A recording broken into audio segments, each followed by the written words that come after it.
Hi guys, কিরে এখন আমরা যাচ্ছি চা খেতে। ঠান্ডা হো হো হো ঠান্ডা, চারিদিকে অন্ধকার। এখানে দুটো ভোলা আছে আর একটা আমি আছি।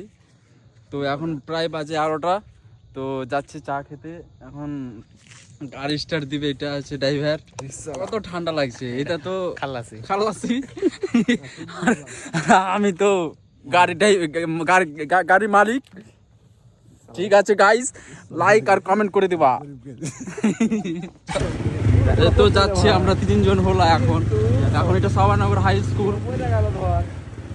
কি বলবো গাইস, কিরে দোকানটা বন্ধ করে দিয়েছে, যে সব গাড় মারা গেল। এখন আমরা ফের ঘুরে বাড়ি যাচ্ছি।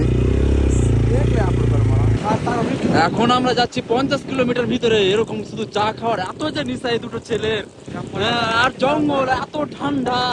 কি বলবো গাইস, চায়ের নেশা কি নেশা আমি এখন বুঝতে পারি, কিন্তু আমার চায়ের নেশা একটুও নেই।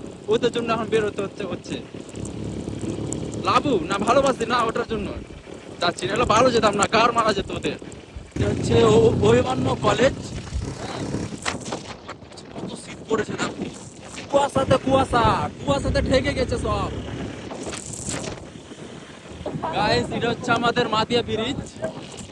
এটা হচ্ছে মাতিয়া ব্রিজের মাঠ। আর দেখো ব্রিজে ফাঁকা, ঠান্ডা, কেউ বের হচ্ছে না এখন। অবশেষে দোকান খোলা পাওয়া গেল, অনেক দূর থেকে 50 কিলোমিটার ভিতরে এসে অবশেষে দোকান খোলা পাওয়া গেল।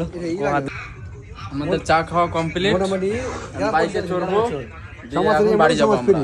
শেষ আমাদের ব্লগ শেষ এখানে।